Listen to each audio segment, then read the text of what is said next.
Spoiler alert in 3, 2, 1. Did they kill Shaggy Dog? Well, at least Ollie's done with, I guess. I cannot give you back your homes, but perhaps I can give you justice. Hey folks, Charlie Westeros here, and I'm back at it again with the Game of Thrones reviews and the White Vans.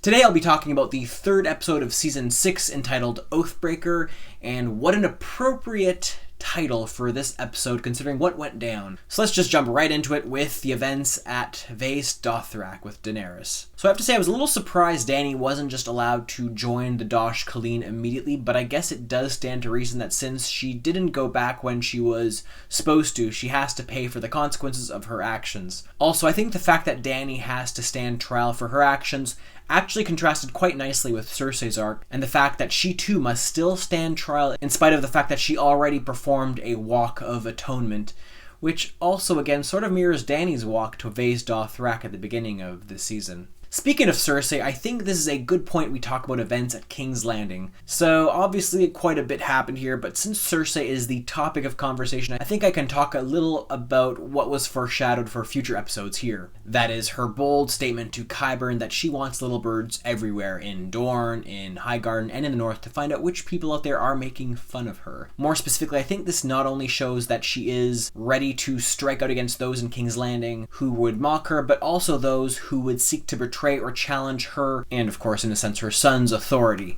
Obviously the Sand Snakes are one issue, but I think this really sets up the notion that since Ramsay has taken over the North and has married Sansa Stark, Cersei will have the necessary ammunition to send Littlefinger north to deal with the Boltons. In a sense, of course, she is still oblivious as to what he is really up to. Another suspected foreshadow we got from this scene came from Maester Pycelle's rant against Qyburn, and specifically the revived mountain and how it should be destroyed. After that, Kevin made a comment with respect to the revived mountain murdering them all on the spot. Now, maybe I'll turn out to be wrong, but considering his statement, I'd be willing to put my money on the fact that the mountain will be killing Pycelle by the end of the season, and I'm also inclined to think he'll be responsible for Kevin's death. Because Varys is in Meereen, I think it is Qyburn / the mountain who have replaced him as the opponents to Pycelle in the TV show. But I will say no more on that. Book readers will catch my drift on this one. The last thing I want to say is that in spite of the fact that we get little glimpses of Joffrey's forcefulness in Tommen during his interaction with the High Sparrow, it gets largely overshadowed by the fact that the Sparrow seems to be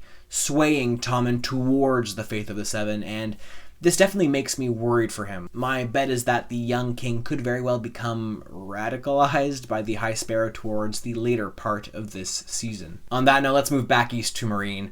I had some mixed feelings on these scenes here, as they did feel a little fillery, and it sort of felt like they were just trying to recycle a lot of Varys and Tyrion's lines and actions from past seasons to move through the plot here. That said, I think the truly important part of this scene was the mention that all the other cities of Slaver's Bay have returned to the Masters, and along with the assistance of Volantis, are trying to ensure Dany isn't able to maintain her power in the area. Though I think it speaks for itself. Last season we got a glimpse of a Red Priestess preaching to the slaves of Volantis about how Dany is their savior. So it stands to reason why the leaders of Volantis would want to crush Daenerys' forces. Of course, Tyrion is going to try and sort the problems out with those other cities with his cleverness, but my hunch is that the best he'll be able to do is really delay any possibility of an all-out war with these cities. For now, anyway. Alright, I want to move back in time now to the events at the Tower of Joy. Check out my video if you haven't seen it yet. I know some people had mixed feelings about this scene, especially because we didn't get to see what happened inside the tower, but one positive thing I can say about the scene was how freaking amazing the choreographed combat was between Ned and his men against Sir Arthur Dayne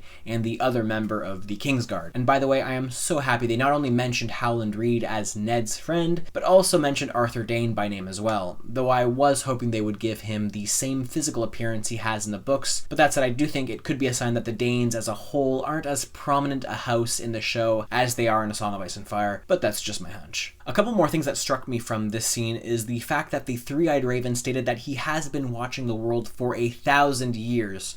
Now, for book readers, this does seem to imply his character is quite different from the person he is supposed to be in the books, and the fact that Bran gets to leave the weirwood tree at some point, again, makes me think things will be changed up in terms of the Stark storyline in the North as well. On the topic of Starks learning strange new abilities, I think it's a good point to move on to Arya's storyline. I think Arya's plot also contrasts really nicely with Bran, since while he is getting the chance to see things in the past that nobody else can, Arya is stuck being blind, at least till the end of her scene this episode anyway, when she regains her sight. I did think regaining her sight was a little soon, but considering what she has gone through, I think at least on the surface, she has truly accepted that she is indeed now no one. Whether or not it will remain that way remains to be seen, of course. One major thing that stuck out to me this scene was the fact that she restates her kill list to the waif and names Cersei, the Mountain, and Walder Frey. Now, I know this isn't strong evidence or anything, but I am inclined to believe that this might be an indication Arya may be sent on a mission to kill one or all of these characters later on this season. My current money is on Walder Frey, but I, again, could totally be out to lunch on that one. Now let's talk about the real reason this episode was called Oathbreaker, and that has to do with the events at Winterfell. So I realize many are doubtful of the fact that the Umbers are really betraying the Starks, and some suspect this is all just a plot to get back at the Boltons,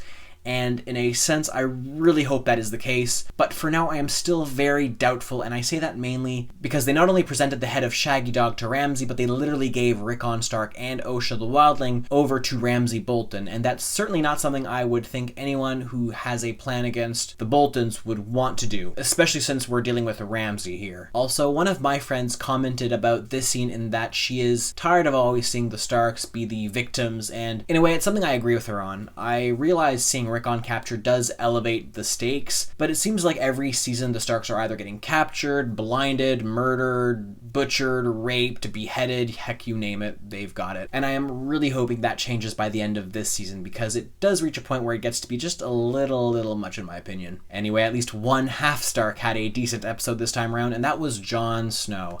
I don't have much to say here, but I think the 4 traitors were dealt with appropriately enough. At this point, I'm more interested in seeing where Jon and the Wildlings go. I think it's interesting that the Wildlings now see Jon as a god, because this also parallels Dany and the Dothraki. I suspect, and I am not saying I necessarily love this idea, but I feel that Dany just might show herself to be, I don't know, resistant to heat in some capacity on the show, and this, along with the arrival of Drogon, will cause many of the Dothraki to see Dany as a god herself, and this will certainly encourage them to follow her in resolving the issues at Slaver's Bay, just like how I assume the Wildlings will help Jon Snow crush the Boltons in the north. That notion was also hinted at when the Dosh Khaleen mentioned that the Khals were going to be meeting soon to discuss which cities they will be sacking next. Alright, I've said quite a bit for this episode, so I think I will end things here. Of course, I did gloss over quite a few important things I wanted to elaborate on, and if you want to hear more in-depth thoughts from me and some of my fellow Game of Thrones fanatics, be sure to check out the Small Council group discussion on James of Thrones channel this Wednesday at 7 p.m. I will post a link to that video on my Twitter page, but in the meantime, why not check out my last video on Melisandre? Also, if you enjoyed, don't forget to like this video and subscribe to my channel. And of course, I will see you all next time.